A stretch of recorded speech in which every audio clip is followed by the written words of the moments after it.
pause then, because I don't know. Oh, it's scrolling now. It wasn't scrolling a second ago. Greg also asks, do you think a heresy, I'll do that again, belching, and writing a novel where the only sort of interface between, what's the word, filter. Am I making sense from my ramble? No. Jonathan also asks, what is the best colour for a flightless bird to be? I just don't think you can beat not see-through, because if it's flightless and it's large, then you're going to collide with it unless it's bright. I think it should be hazard coloured. Okay, I was going to say flamingo colour, but in fact they do fly. But it's got to be bright so that it doesn't cause an obstruction. That's why I said not see-through.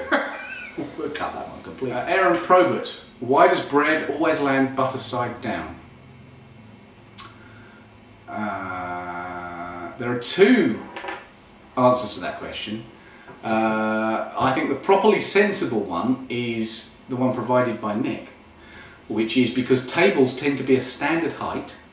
There's very little variation, higher or lower. So basically, when a piece of toast or bread and butter falls off a table, it tends to go through the same number of rotations before it hits the ground. So if tables were generally, if it fell off a higher or lower table, it would rotate at a different, have different opportunities to rotate and may land the other way up. But generally speaking, I was told once that it was because there was less drag on the butter side, which flipped the toast over. Wind resistance, you see, and it just, so that's why, there you go.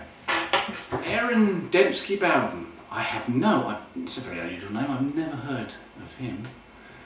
When will they make Triumph into a movie, he asks. They should, you know, it'd be killer. Yes, they should, I don't know, I'd like it if they did, it would be killer. And I promise that if they do, you and I can go on set and giggle. Chris Young asks, truth or dare? Haha. Three characters that we've known all along participating in the Horus... Sorry, this... I thought someone was at the door then. He says, yeah, I also watched Limitless last night. Are you taking NZT? I think you're referring to that that thing that increases brain power and allows people to get 150% more done than they. Yeah, no, I just cloned myself. It started out as a joke, but now it's true. There are about 8 of me walking around. Stephen King, no relation. Stephen King with a V, asks, what exactly goes into doner kebab meat? We here at Hussar Towers think that it's probably the same stuff that goes into meat pies and sausages, and you'd probably be best not looking too closely. Although I think if they have doner kebabs in the 40k universe, it's probably made of slab, the Imperial Guard rationing material, which is like spam, only not pleasant. Crikey, there's loads more. Well, I don't want to give you too much to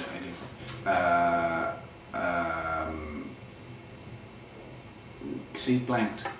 Sean Wright asks, would you consider taking me on as some sort of adopted child / protege / T-boy? The hours aren't good, actually, to say. There's a lot of sitting around doing nothing.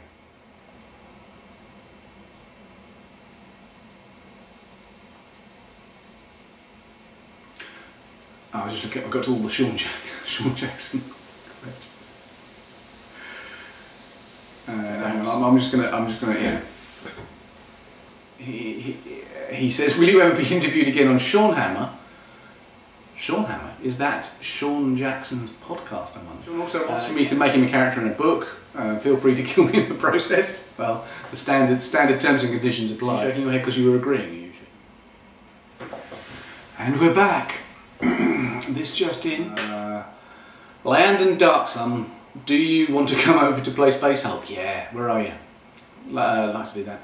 Bruce Ewans, hello Bruce, how are you? How's Michelle? Does Erebus truly smell of poo? Of course he does. Yes he does. That refers to a Facebook post that I made this week. Bruce signs off by saying, your prose is my crack, you silly heretic. Which, thank you for that. Nicholas Butler, hello Nicholas. Would you consider writing a kids read under 6 Space Marine story? I think that would be fantastic. I immediately see them sort of chunky little versions like the Lego versions of Space Marines. So I think yes, Timmy the Ultramarine and the Om Nom Nom Tyranids I think would be fantastic. Actually, I think they would just turn quite bleak. It would start off quite cuddly and friendly, and then just veer it over into really dark Roald Dahl territory. There you go. Can you honestly expect me to believe that? Oh, no, spoiler! I nearly read that question out. Zeroth Soulbreaker says, "How do you feel about Aaron Dembski Bowden being the younger, more hip version of you?" I would like to ask Aaron if he thinks he's young and hip. Actually, there you go. Zeroth Soulbreaker asks, "How do you feel about Aaron Dembski Bowden being the younger, more hip version of you?" Well, Aaron or Padawan, as I called him, he does Skype me in the middle of the night and go, "Dan Abnett, you're my hero." I don't know. Make of that what you will. And now a word from the sponsor. The cat just leapt on the table. Hello, are you going to get in shot? Are you? There he is. Oh no, probably not quite in shot. No. There's a cat. All kinds of cat action happening here. He's yes, there you go. So yes, who would win a fight, Hit Monkey or Rocket Raccoon? Well, again, it's got to be Rocket Raccoon. If he can beat the Emperor of Mankind, he's certainly going to take Hit Monkey, even if it is in a monkey knife fight in the car park. Thank you for all the questions. I look forward to talking to you again. Yeah. Is there anything else I need to do with that? Nope. Okay.